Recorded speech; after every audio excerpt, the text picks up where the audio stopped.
Shri Ganeshaya Namaha. Om Shri Saraswatyai Namaha. Om Shri Gurudevaya Namaha. Om Namah Shivaya. Om Namah Shivaya. Om Namah Shivaya.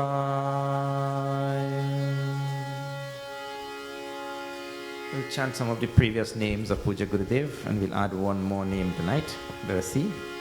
Om Brahmaparaya Namaha. Om Brahmaparaya Namaha. Om Bhayanashanaya Namaha. Om Bhayanashanaya Namaha.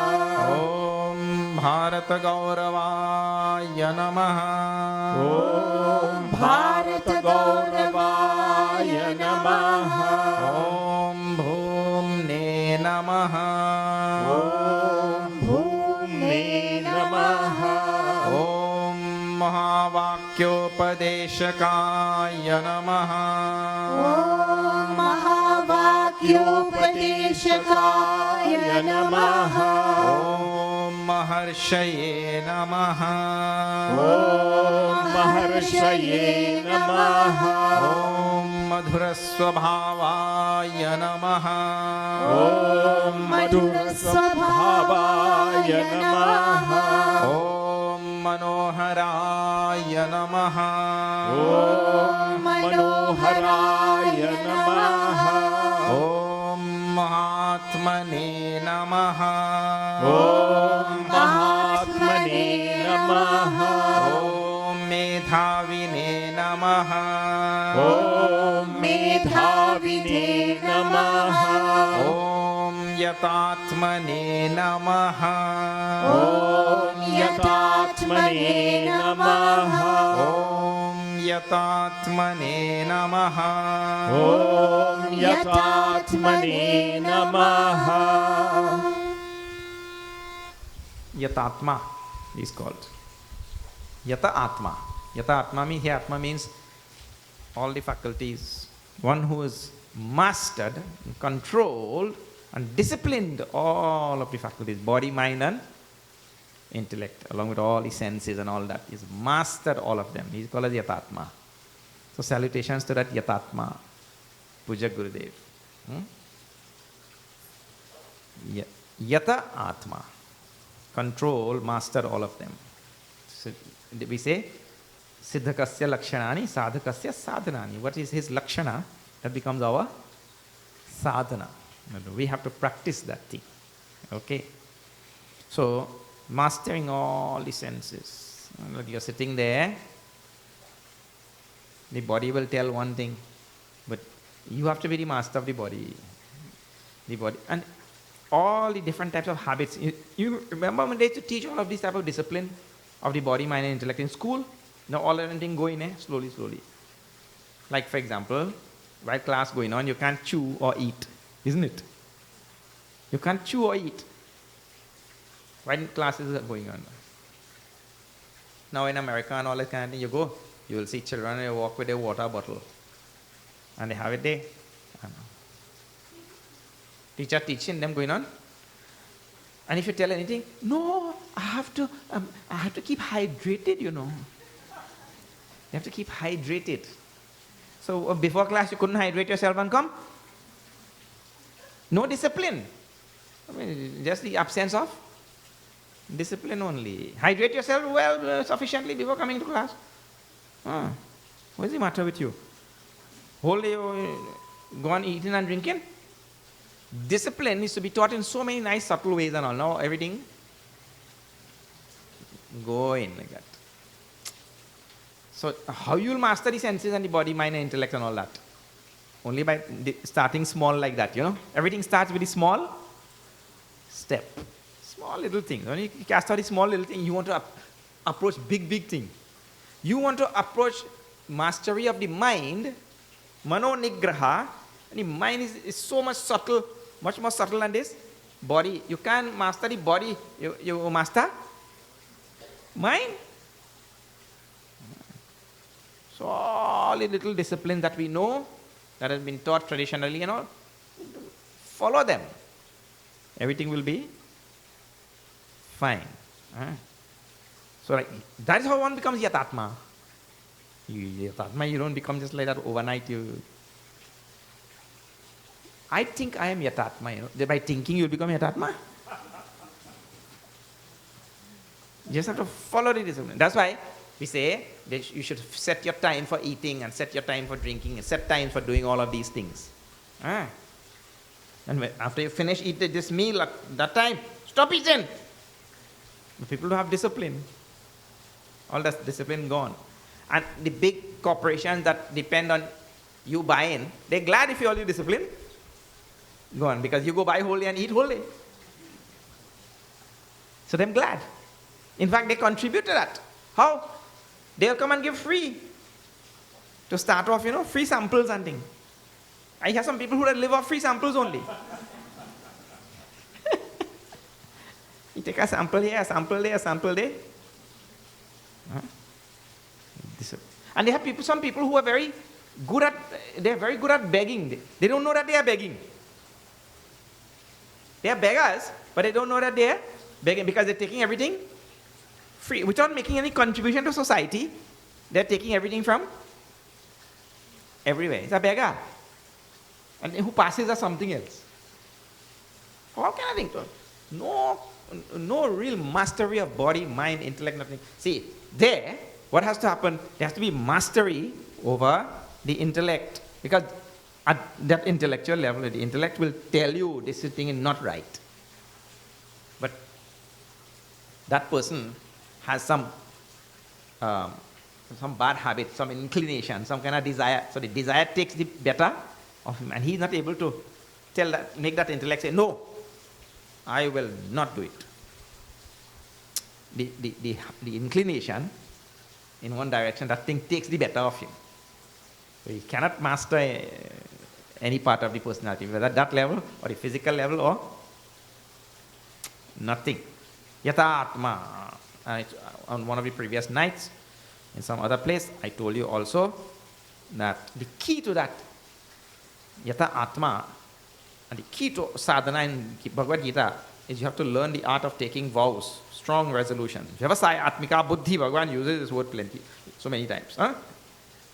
Vyavasaya Atmika Buddhi, learn to take vows. All right, now, if you are joining us for the first time today, we have to see chapter 14. Shri Bhagavan Uvacha.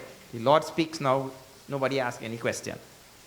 I told you that in the past. Bhagavan speaks because he speaks for our benefit only. He himself will tell just now. See this. Shri Bhagavan Uvacha. Bhagavan speaks for our welfare and our benefit. He tells, Shri Krishna Sharanam Mama. Shri Krishna Sharanam Mama. Shri Krishna Sharanam Mama.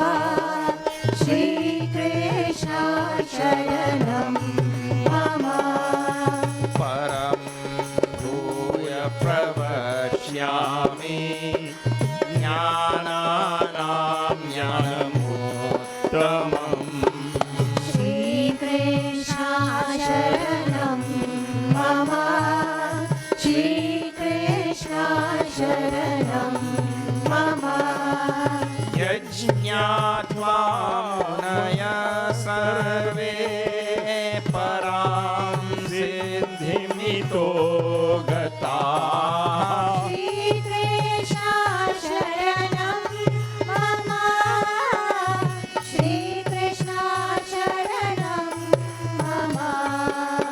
Idam jnanamupāśritya mama sadharmyamāgataha. Shri Krishna Sharanam Mama. Shri Krishna Sharanam Mama. Sarjepi nopajayante pralayena vyatanti ca. Shri Krishna Sharanam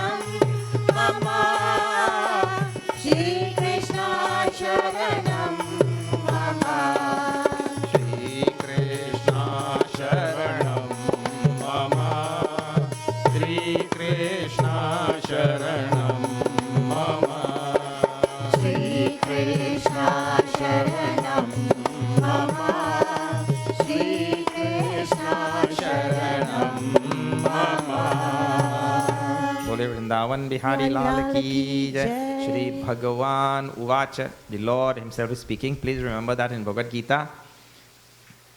Bhagavan is speaking directly. Ved Vyasji, who was present at that time, who was a contemporary of Bhagavan Shri Krishna, Ved Vyasji had Divya Chakshu,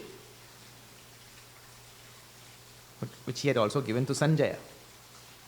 So he could directly see everything Bhagavan was saying, and that time itself wrote it down. Not 200 years after. That time itself he wrote it down, what Bhagavan was saying. Shri Bhagavan Uvacha Vedyasi, right? What Bhagavan says now. Okay. Param Bhuya. Bhuyaha. Bhuya means again. Punaha. Bhuya and Punaha is synonyms. Bhuyaha. Again, once more.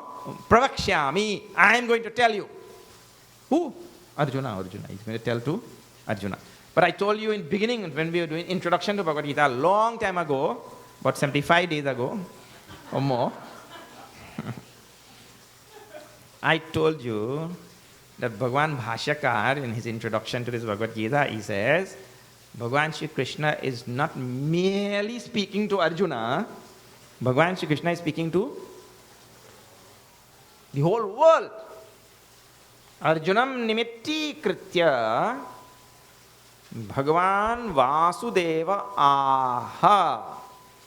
Bhagavan aha means spoke. Bhagavan Vasudeva, Krishna, spoke. Arjunam nimitti kritya lokasangraham eva api. For the benefit of the world, he is using Arjuna as a medium, an excuse.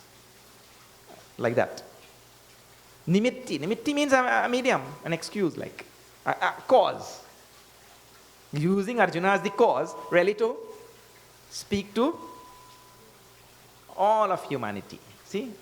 Loka Sangraha, for the benefit of all of humanity, world. Right? He's not just merely speaking to Arjuna. So don't think that Bhagavad Gita is for Arjuna only. But Swami, that's for Arjuna, you know, that doesn't pertain to me. It's for you only.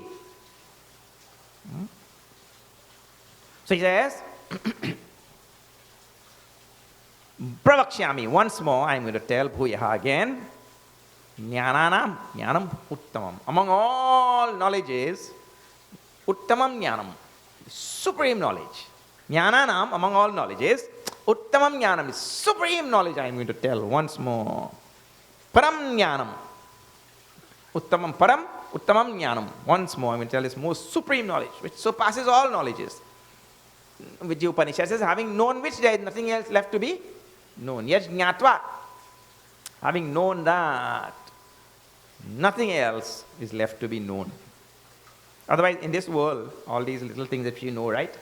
And if you know this book, well, then there's so many yet to be known. Once you know what is in this book, well, you know what we say in Trinidad language? Well, you start a Japanese. You start a Japanese because once you learn one book, right?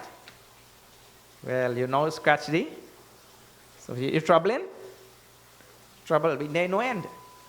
And let me tell you something. When you feel you read plenty book, somebody will come along and say, you read that one? Oh no, you know, I didn't read that. The one that you didn't read, that one they go ask. So no end to knowledge in this world means relative knowledge. And that is the exact thing also. Please pay attention to that. That is relative knowledge. Means it is relatively true. Whatever you know, that thing is relatively true. It cannot be absolutely true. If it were absolutely true, it would be God. Because there's only one absolute in the universe. That is reality, Brahman. So everything we know is relatively true. I give you the example all the time. So what did you call our blood? Blood is red, right? So I know the color of blood. I've seen blood 1,000 times. Blood is red. So if you say blood is red, that seems like a fact. But it is relatively true. Means when you look at blood with the naked eyes, it is red. If you look at blood under the microscope, blood is yellow. And if you go deeper, color will change again. Then now why is it color blood? See, anything you know like that, it is relatively true, only from a certain perspective. You see? So, now see, people are skilled for their knowledge. They actually let over know. I know everything, and I'm so sure about my knowledge, and I'm the only one who is right. And he can kill other people because they don't believe what he believes. Amazing thing, eh? This fellow deluded to the bone, and he killing people based on that delusion. Wow, wow, wow. Welcome to Sansar. Welcome to the history of human civilization. Eh? All knowledge is relative like that. But among all knowledges of the world, jnananam, jnanam, paramuttamam. Param word is given there also. Supreme. No need for param. Supreme knowledge. Yajnatva, he says. Why I am giving this? These two verses is introduction and phalastuti at the same time. Phalastuti is important for human beings. They always want to know where I go get. Human beings like that, nah? He always want to know where he go. If I do this, where I go get? You tell somebody, like, go satsang day. Eh? He go ask, where I go get day? Immediately. What I go get? So tell him, well, you go get some gyan. I want no gyan, man. I have enough gyan already. Okay. I have enough gyan. I want no gyan. Acha, ठीक है, चलो you want no gyan, तो चलो. That's why Swami ji does make some joke. You go guess. Oh, okay, I'll go. He come later here, joke. So the phalastuti is being given. Yajna, what is supreme knowledge which I am going to reveal to you, my dear Arjuna, which Bhagavan kept saying all the time. In other words, he's just going to tell that same knowledge from a different perspective. Using different terminologies, as I said. Because in the great vast landscape of Hinduism, so many different types of terminologies have been used. So he's going to use some more different terms. And you'll also get a little bit deeper in this chapter. Because once you get into the gunas, that thing real subtle, to understand gunas and all. So he said, having known this knowledge which I am going to give you, munayaha sarve param siddhimito gataha, all the great sages, saints and sages, they become supremely, they achieve the supreme thing, they go to the supreme state. These great rishis who have known this knowledge in the past. Munaya means plural is given. So all these rishis who have studied this in the past, they have param siddhimito gata, param siddhimito gata, ha. They have all gone to the supreme state. They have achieved the supreme thing to be achieved in this world. All munis and rishis who have studied this. Idam jnanam upashritya mama sadharmyam agataha. Having taken recourse to this knowledge, which I am talking about here, they have mama sadharmyam agataha. They have come to my state. Now see, phalastuti in Hinduism was always this, coming to Bhagwan's state. Means to say, merging with Bhagwan. In Hinduism, there is nothing less than this. There are other types of moksha that people talk about. Salokya, Samipya, Sarupya, and Sayujya. Bhagavad Gita is talking about Sayujya Mukti. No, I have to tell you why it's all empty now. Different types of moksha spoken about in the Puranas and here and there. So, one is called a Salokya, first one, which is the least of the moksha. Salokya means what? We leave this loka and go to Bhagwan's loka. He's in some different loka there in a different form. Lord takes many forms, na? So he's in different forms in different. Because same Lord, who can take myriad forms, countless forms. So in some lokas he has taken very elevated forms. In this loka he's taken all these forms. Ishvara amsa jiva avi nashi. He has taken these forms, and many of these forms can elevate themselves to even. So, Salokya means we go to some loka, some world, somewhere else, where Bhagwan is there in some different form, Saket Lok and Vaikuntha Lok and Kailash and different places where Bhagwan is in some different form. So that's one type of moksha, mukti. You go to that loka, called Salokya. Other one is Samipya.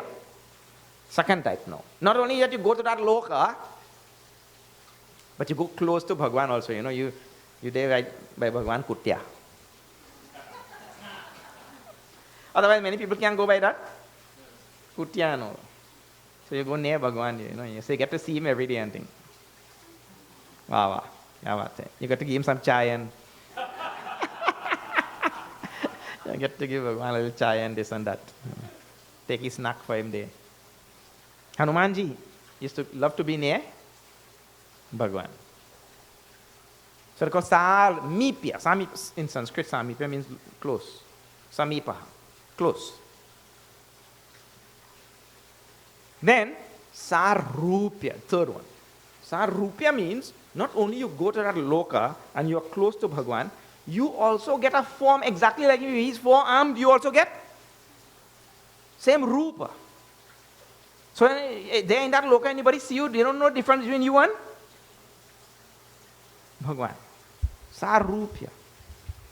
You get the same form. So all of this will still have limitations. But this is not what is being spoken about in Bhagavad Gita, in the Upanishads. The last one is called as Sayujya. Sayujya means what now? You merge with Bhagwan and your identity is gone. Like a drop of water merging with the ocean. Now don't let the other type of moksha entice you now. The Upanishads are very clear about that. Because they have limitations. And also, now some people will start thinking, oh God, yeah, it'd be good if I have 4 arms, boy. I could have eat and comb my hair at the same time.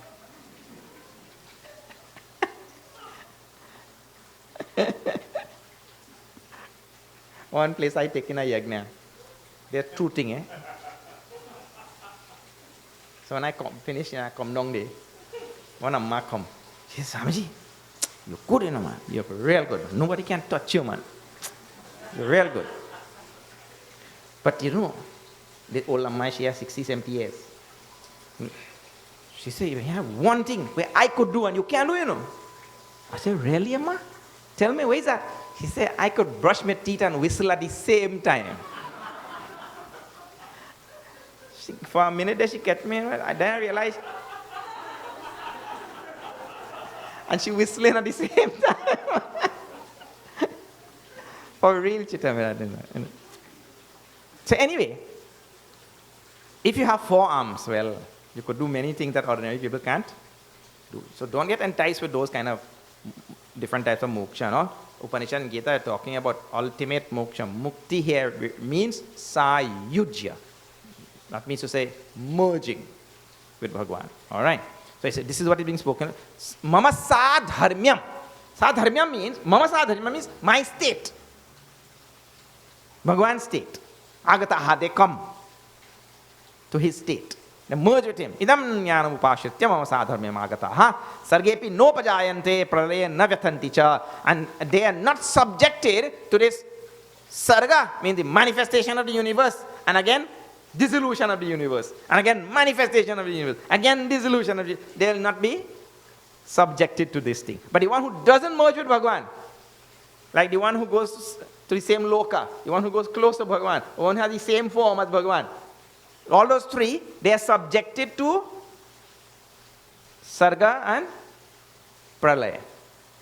Which is it? Pralaya navyathanti cha. No pralaya can disturb that person anymore.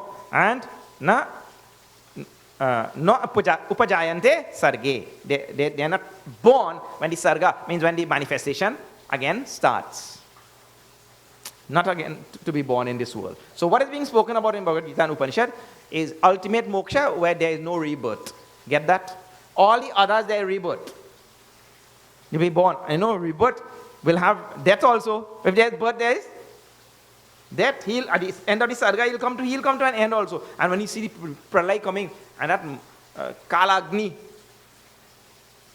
the fire of dissolution.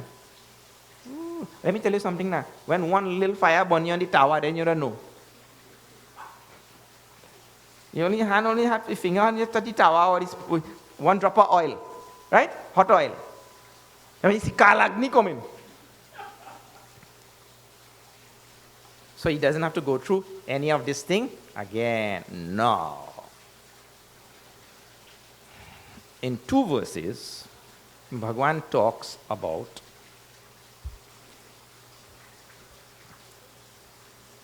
a very deep topic. Very deep topic means how, you remember in 13th chapter, now many of you were not there, let me tell you now. In the 13th chapter, which is there, Bhagavan was talking about Purusha and Prakriti, those 2 things. Second thing, Bhagavan is talking about the Kshetra and Kshetrajna. What is the Kshetra and Kshetrajna? Means the observed universe is called a Kshetra. And Kshetrajna is the divine principle inside which knows the observed universe. So now, he takes that discussion a little bit deeper. But in which direction? In the direction of the manifestation. How things manifest. But this is a very, very subtle topic. Now you have to really put on your thinking cap. You're going to burst your brain a little bit. I like to burst people's brain.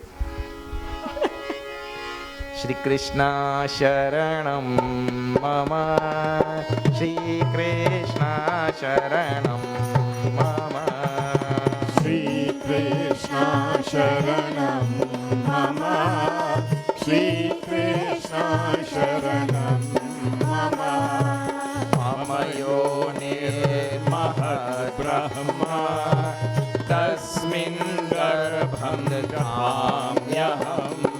Shri Krishna Sharanam Mama, Shri Krishna Sharanam Mama, Sambhava Sarvabhutanam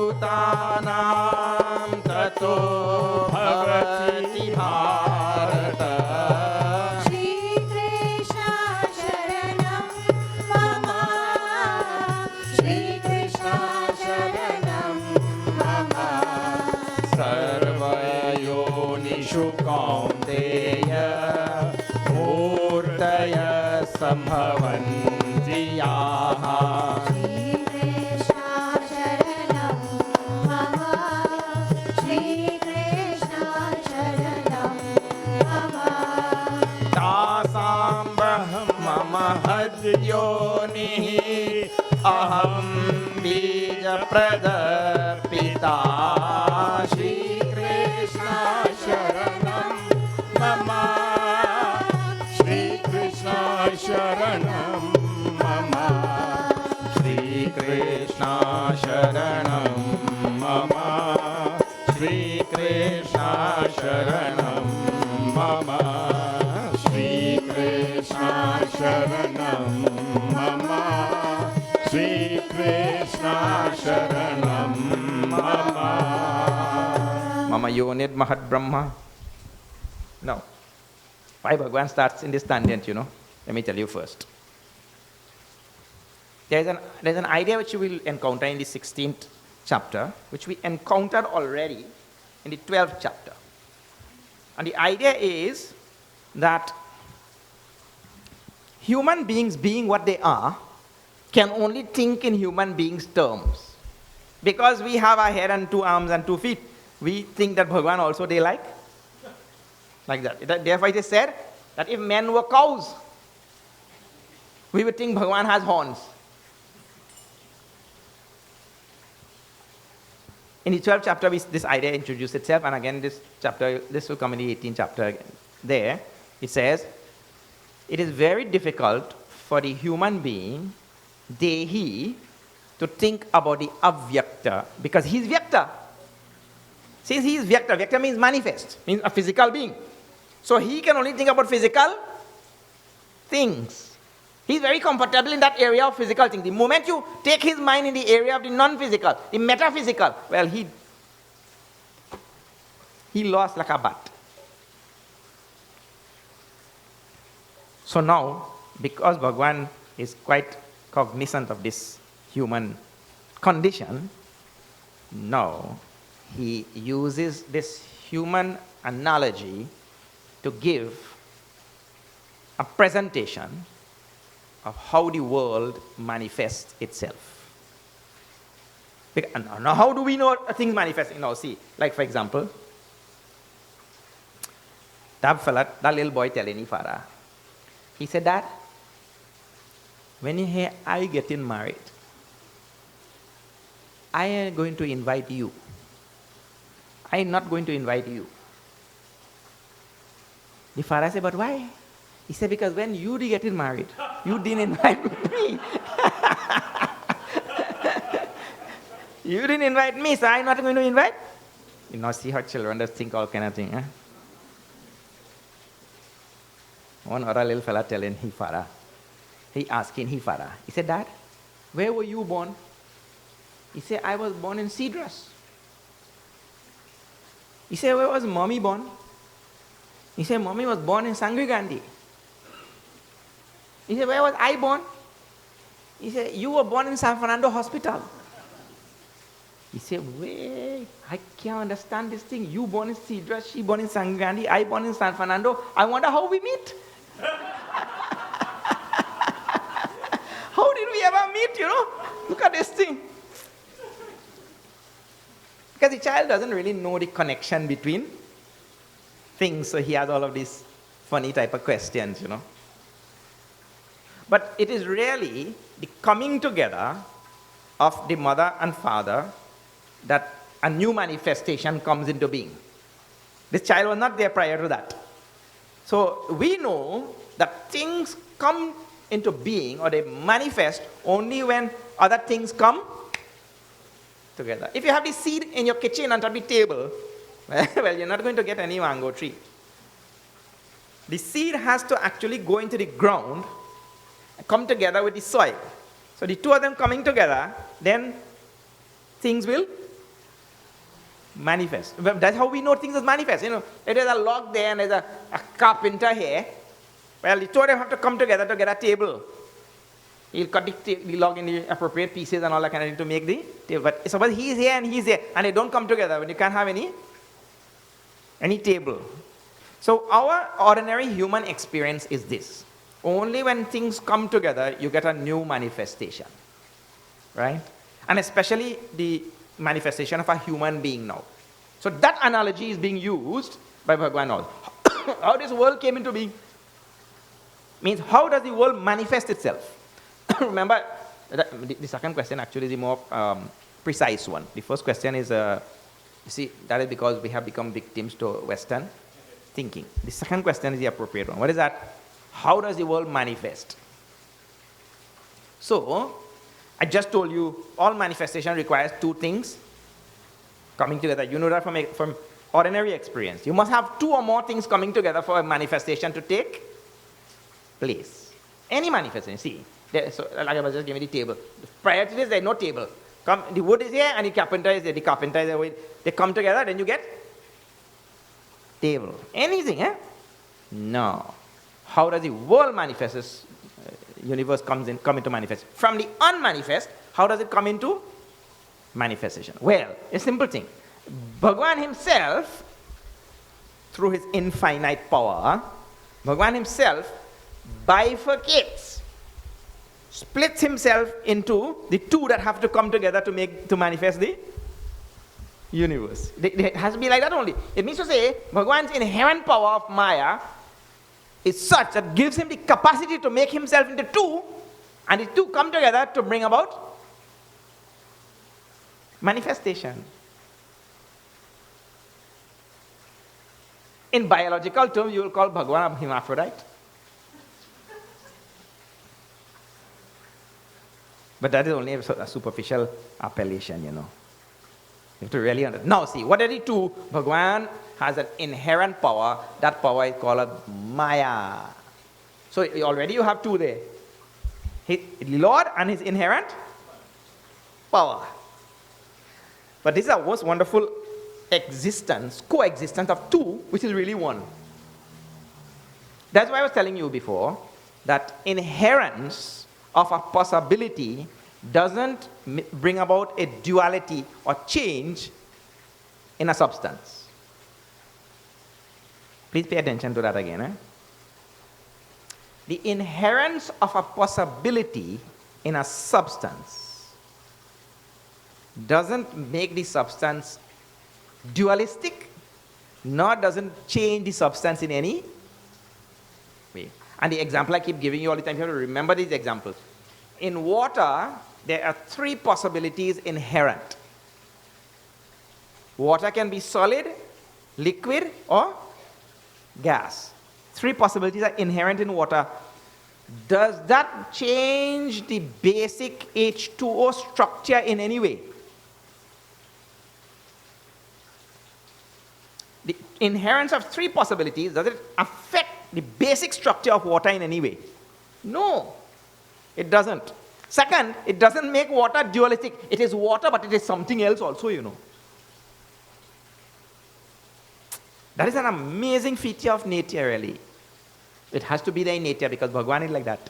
And the whole nature is a manifestation of Bhagwan. So in the very same way, the inherence of Maya in Bhagwan doesn't make Bhagwan dualistic. But yet, the inherence still can make the water appear as solid, liquid, or gas. In the very same way, the inherence of Maya doesn't affect Bhagwan in any way, doesn't make him dualistic also, but the inherence can make Bhagwan appear as this world. So here, now with that introduction, now see the verse. I have to give introduction on that verse, you're lost like anything with it. Mama Yonir Mahat Brahma. The womb for the universe is Mahat Brahma. Because there has to be a womb. Because that's what we know. Right? So this is all metaphorical language now. Because we know that a new being comes into being through some womb. Right? So there has to be a womb and there's somebody to place that seed in that womb. And then you get a new being. So now, what is the womb? Bhagavan said the womb is my Maya. Mahat Brahma. Mahat Brahma means Maya. Prakriti, Pradhan, whatever name you want to call it. So Maya is the womb. And he said, Tasmin Garbham Dadami Aham. In that Maya, I place the seed. So that's why he said, Jagat Pita. Bija Prada Pita. In the next verse. The 2 verses go together. I am the father then. And my Maya is the mother. In 9th chapter we have seen this. Nothing such. He just mentioned mother and father. Mata Data Pita Mahaha. Pavitram Omkaraha. Remember in 9th? I hope you remember. Anyway, so here it goes a little bit deeper there. Here. So that's why I had to give you this whole philosophical introduction. And why he's doing it? Because this is our terminology. We don't know any other terminology. You see. We know about a womb and somebody placing a seed in the womb, and there a new creation, a manifestation comes into being. Right? So in the case of this universe now, Bhagavan, see how Bhagavan had to bend backward to make things understandable to us. This is something which is there eternally, right? The universe is there eternally. It means to say, Bhagavan is just coming down so simply to our level, like, you know, when a parent teaching a child, the parent has to tell the child all kind of stupidness, which is not true and all, isn't it? Then the child doesn't understand. He says, yeah, oh good, I didn't know that. He believed. So metaphorically speaking, the womb and the seed. Maya is the womb, Bhagavan is the seed. The 2 things coming together. So now we come back to Kshetrajna and Kshetra. Those 2 things coming, and he'll say that himself just now. The 2 things coming together, you'll find a new manifestation. Okay? Sarva yonishu kaunteya. Sambhava sarva bhutanam tato bhavati bharata. Because of the coming together of Maya and Bhagavan, together, all things coming to being. Tasam Brahma Sarva yonishu kaunteya murtaya sambhavanti yaha. All forms which are born from all wombs, means from the whole universe, every form in this universe come into being only because of me and my Maya coming together. Sarva yonishu kaunteya murtaya sambhavanti yaha. Tasam Brahma mahad yonihi aham bija prada Pradapita. My Maya is the yoni, the womb, and I am the father who gives the seed. Now that is all human terminologies, right? In Bhagwan, limitless existence, these terminologies have absolutely no meaning. That is just our human terminologies and all. All right.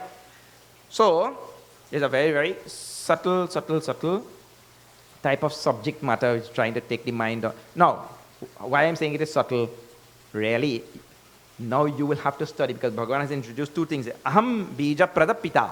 I, Lord, Supreme Lord Himself, Paramatma, is the seed.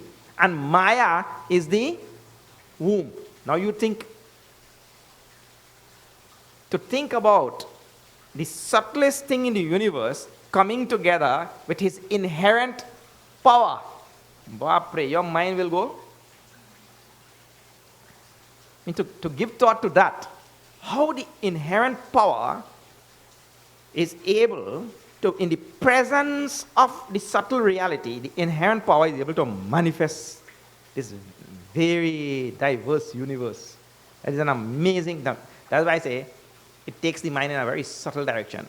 Now, I told you also, this type of thought you have to do in thinking, you have to do in your own time of reflection, and you sit down, you take a verse of Gita, you take a quarter, a line, something, and you go on reflecting. You better start now, because sooner or later you have to get there. So earlier you start the better. But human beings like to procrastinate, you know. Human beings like two things. They like to exaggerate, and they like to procrastinate. I tell you 1,000,000 times you mustn't exaggerate. But I like that. Anyway, no.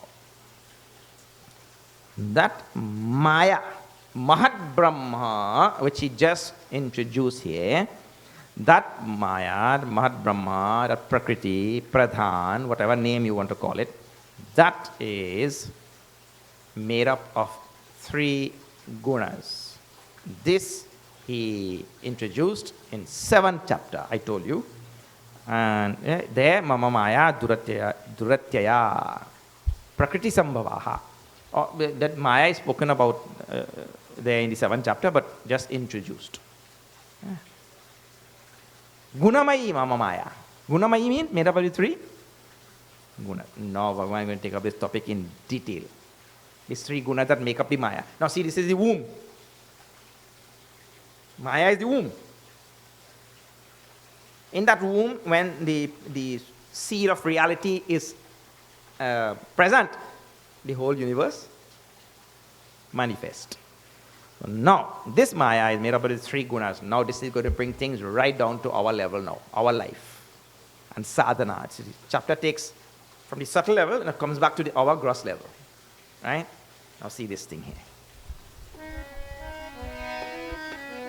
Shri Krishna Sharanam Mama, Shri Krishna Sharanam Mama, Shri Krishna Sharanam Mama, Shri Krishna Sharanam Mama, Sattvam Rajastamati Guna Prakriti Sambhavaha.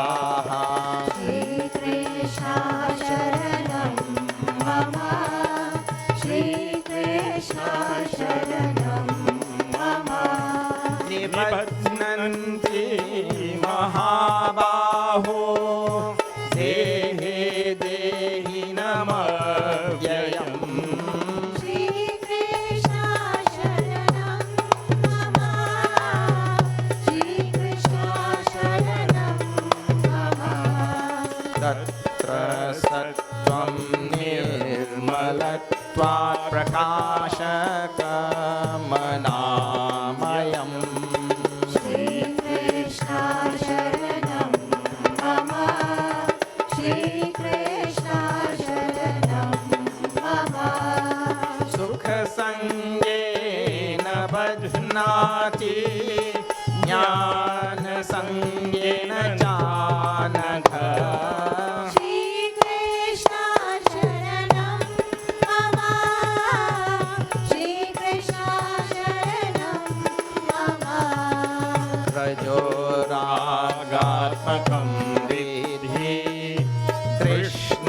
sanga samudbhavam. Shri Krishna Sharanam Mama, Shri Krishna Sharanam Mama. Tannipadnati kaunteya karma sangena dehinam. Shri Krishna Sharanam Mama, Shri Krishna Sharanam Mama. Tamastvajnanajam vidhi mohanam sarvadehinam. Shri Krishna Sharanam Mama, Shri Krishna Sharanam Mama. Pramadalasya netrabhihi sannivadnati bharata. Shri Krishna Sharanam Mama, Shri Krishna Sharanam Mama. Sattvam sukhe sanjayati raja karmani bharata. Shri Krishna Sharanam Mama, Shri Krishna Sharanam Mama. Jnanamavritya tu tamaha pramade sanjayatyuta. Shri Krishna Sharanam Mama, Shri Krishna Sharanam Mama. Rajastamachaviभूयः sattvam bhavati bharata. Shri Krishna Sharanam Mama, Shri Krishna Sharanam Mama. Rajasattvam tamaschaiva tamasattvam rajastatha. Shri Krishna Sharanam Mama. Shri Krishna Sharanam Mama. Shri Krishna Sharanam Mama. Shri Krishna Sharanam Mama. Shri Krishna Sharanam Mama. Shri Krishna Sharanam Mama. Vrindavan Bihari Lal ki jai. First thing is, we cannot see or experience the three gunas. What are the three gunas? Sattva, Rajas and Tamas. Right? I want you to listen to these three gunas again. There is the Sattvic guna. Sattvic guna. Then there is the Rajasic guna. And then there is the Tamasic guna. Listen to the last two. Rajasic. Tamasic. And the first one is Sattvic. उसमें अंतर है, फर्क है कि नहीं? Is there some differences there inside it or not? But anyway, Bhagwan is going to get into a long discussion about these gunas here now, right? Very nice discussion also. Let's see this thing. I told, first thing is we cannot experience the gunas. Then how we do? We know that they are there. Well, we know that they are there from inference. Inference is it is called anumana pramana in Sanskrit. That is the valid source of knowledge. Inference is a valid source of knowledge like any other source of knowledge. How? There are many things in this world which, like for example, in the daytime, do you see stars? I'm talking about in the sky, In the daytime, do you see stars? And I'm talking about the one that goes zooming around your head like that. When you look in the sky, you see any stars? No. We don't see any stars. But can you conclude that they are not there? You can't conclude that they are not there. Actually, you ask any first grade science student and they'll tell you, yes, they are very much there. It's just that you cannot see them. So there is inference. We say, I know they were there, Well, because now the sun come out and it get bright and all, you can't see them, but that they are still there. That we know from inference only. And there's so many types of things that we know only from inference. We really have not experienced it, but by inference. Like, for example, that inference is dependent on what it called as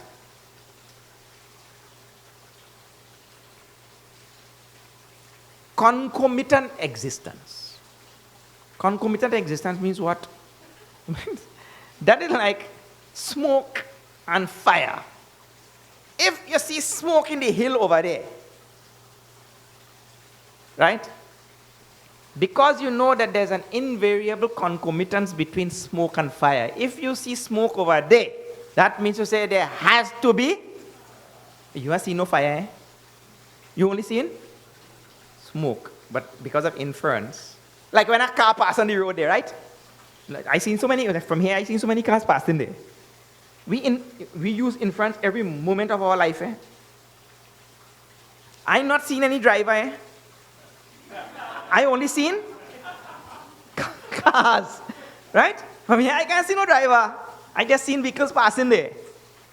But what is the inference? Because there is an invariable concomitance between a moving vehicle and somebody just steering the vehicle. Isn't it? The vehicle doesn't go down the road steering by itself and driving by itself.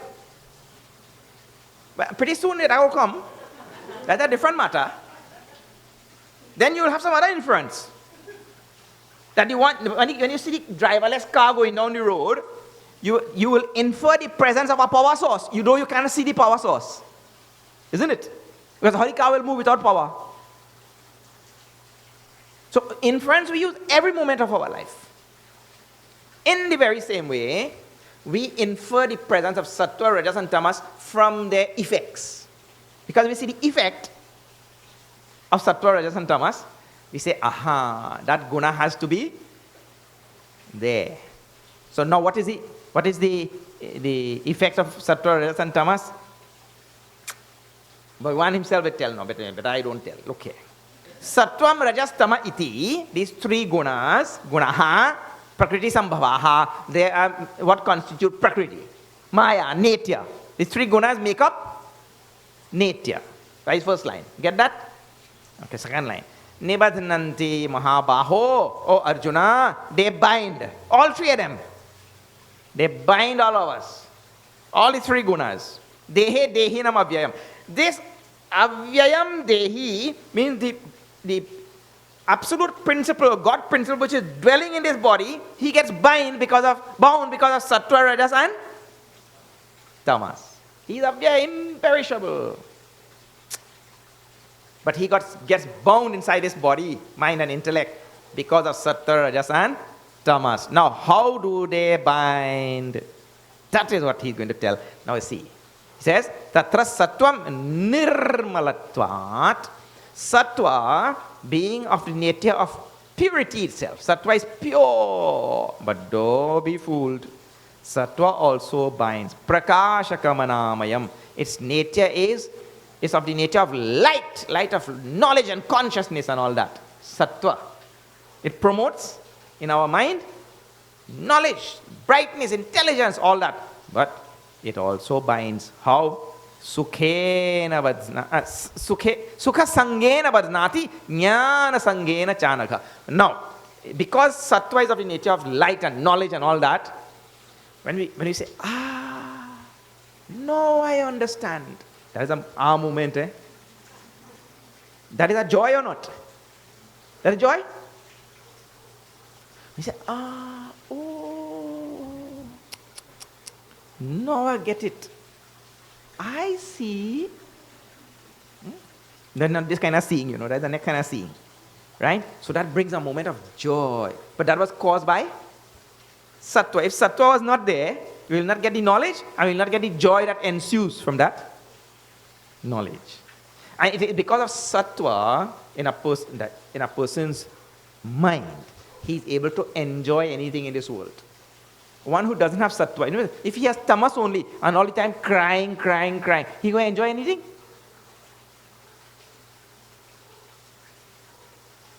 Or if he has tamas and he's sleeping all the time, what are you going to enjoy?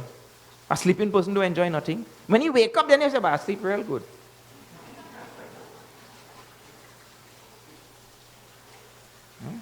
So, sattva promotes knowledge and joy in the mind, and the person gets attached to that knowledge and joy. So, sattva also causes, not only that, when he gets attached to that knowledge and that joy in his mind, that time, because he's attached to that knowledge, sometimes that knowledge also makes him feel that he's too great. The knowledge makes him feel he knows everything. I bright, He feel I'm too bright. Because Prakasha Kamanamayam. Prakasha Kamanamayam. Prakasha Kamanamayam. It makes him feel like, I over bright. And now because of this type of thing, sattva causes bondage. Now, Rajo Ragatmakam Vidhi Trishna Sanga Samudbhavam. Rajas causes inside his mind rag. It is of nature of ragatmaka. Rag means attachment. Or too much like. Over like. How all his grandparents tell me, God, Swami, when you see that little munna, Rag, rajas. When the grandparents see their grandchildren, face. Oh. Like they get a second life. Rag, a strong raga comes. Vidhi Trishna Samudbhavam. And this rajas is promoted by this thing called a Trishna, craving. I mean, this is the sign of rajas in the mind. Craving, longing, deep longing, pining for that thing, that object. Trishna is the strongest type of desire. Trishna it is called. So, because of the presence of these things in the mind, we know the presence of rajas. Tannibadnati kauntena karma sangena dehinam. It makes this dehina, dehin, it makes him go in circles, engage in all kind of karma, because there are so many likes, so many, wherever there is like, there will be dislikes. So many dislikes, so many cravings, longing, pining, thirsting over things in this world. And he gets into a string of incessant, unceasing karma sangena. This karma, next karma, going to, and his ambitions and goals, oh, bapre, I'll become millionaire, billionaire, trillionaire, gazillionaire. So many deep ambitions and all he has. Lot of karma he engages in to become this thing. And one fellow was saying, my wife made me into a millionaire. That other fellow said, yeah, really? He said, yes. When I married her, I was a billionaire.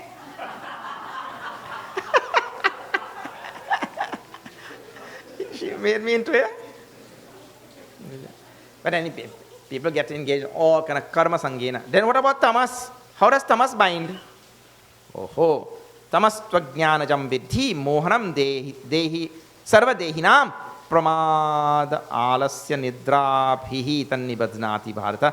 Tamas binds by pramad. Pramad means inadvertence. I'll explain that word just now.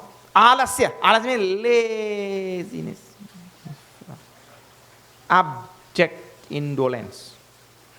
Laziness. Nidra. Sleep all the time. In satsang also he does sleep.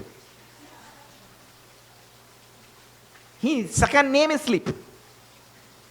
Or maybe first name. That is the presence of tamas. And in the second chapter, at the end of the second chapter, we saw a most wonderful verse. Yani shas sarva bhutanam tasyam jagarti sanyami. Bhagavan there introduces a nice idea.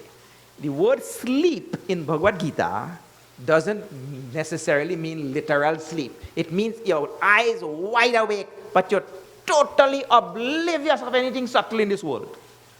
But he in a deep sleep.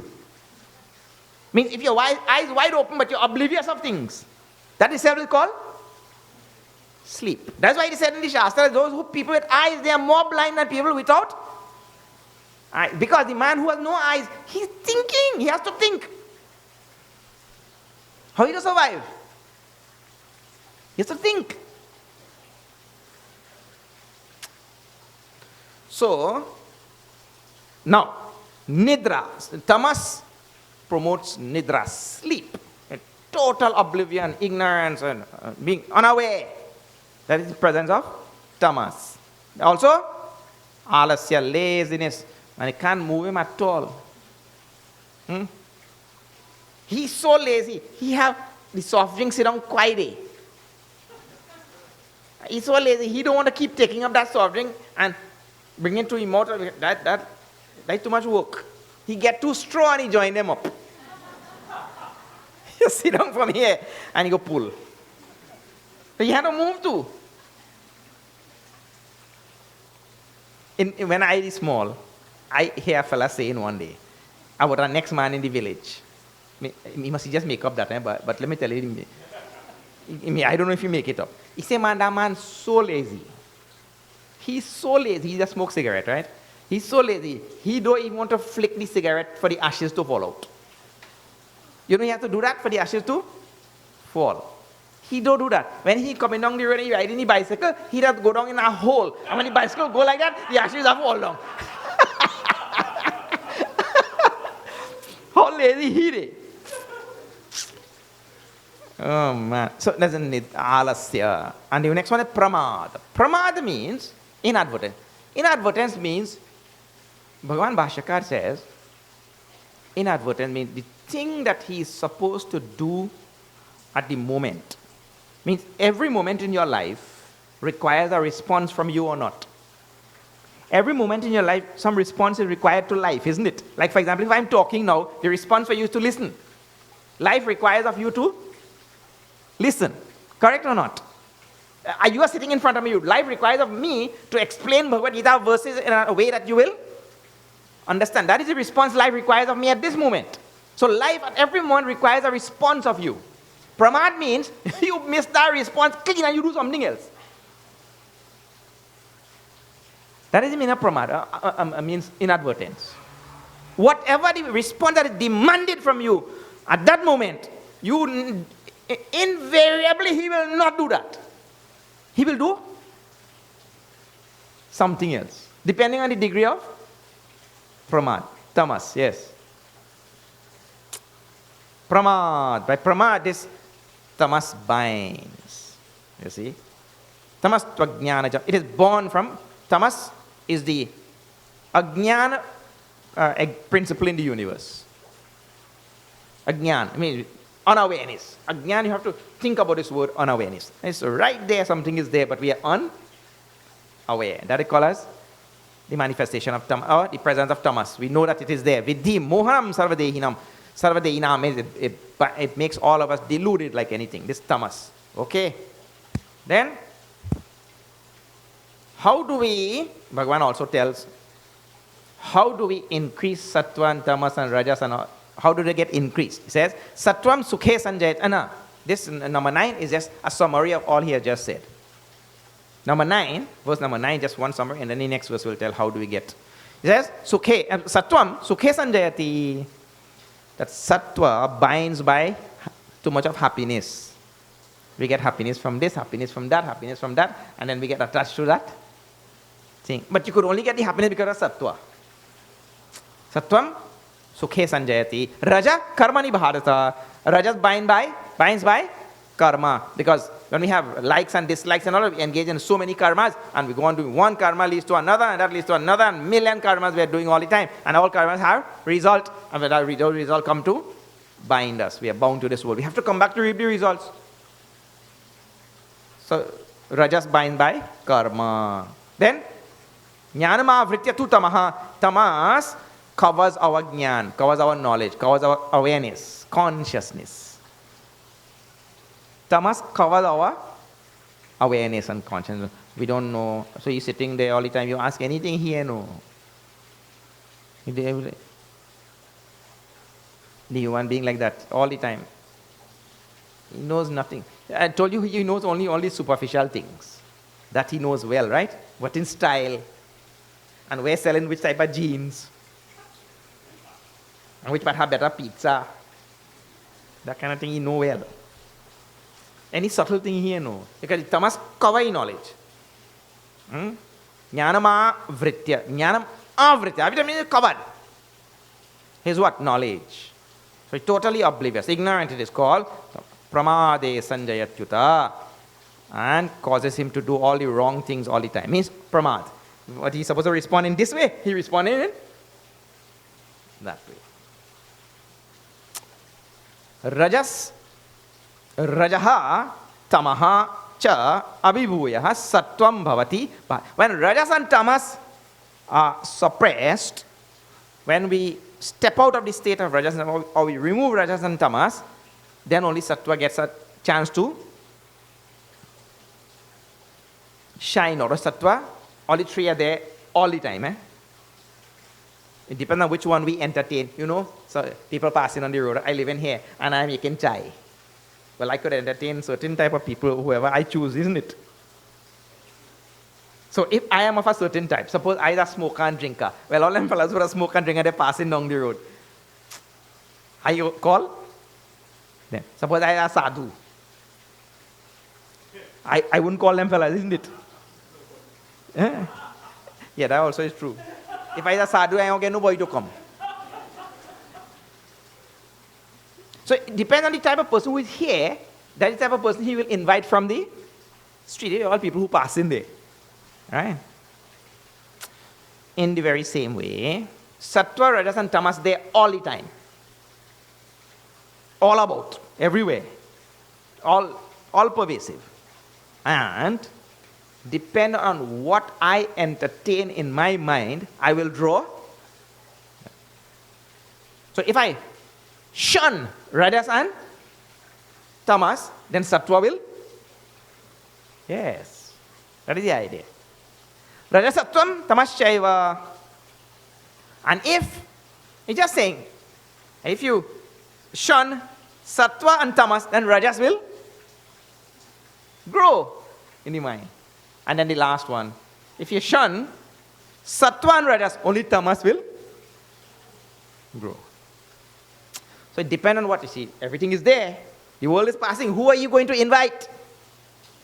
That is the idea. Who are you going to shun?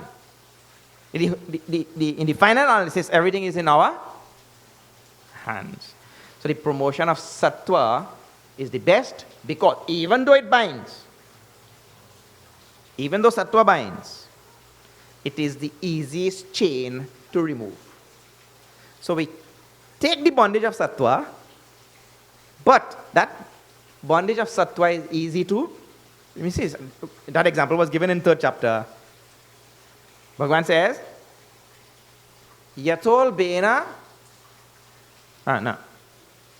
there, the example of the mirror, the womb, and the smoke and the fire.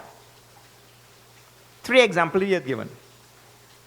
And the 3 of them can be removed. See, the dust on the mirror removed with a little. The smoke and the fire, even easier. You have to rub them. And the smoke gone. You see in flame. So those things that veil, they can be removed in different ways. Now, the child which is veiled by the womb, but you can't do nothing now. You have to wait. So he gave the 3 examples in the 3rd chapter, way down, to demonstrate that different types of bondages can be removed in different ways. Veiling, covering. So here now, again we have 3 now. Sattva, Rajas and Tamas. And they veil our knowledge. They bind us. But the bondages can be removed. Tamas is the hardest to remove. Rajas is a little bit easier to remove. Sattva, easiest. So therefore we have to promote Sattva. It is through Sattva also that we'll acquire knowledge. Because just now he says here, Prakashakamanamayam. Sattva promotes knowledge in our mind. We just have to make sure that we don't allow ourselves to be bound by the knowledge. You see? So, this is the direction in which the chapter will now go. Through sattva, we have to promote sattva, and so it will increase our knowledge. At one point, we also give up sattva. At the end of this chapter only, it's triguna tita. One was gone beyond the three gunas. All right. Now, Bhagavan talks about the promotion of the sattva. We shall see tomorrow.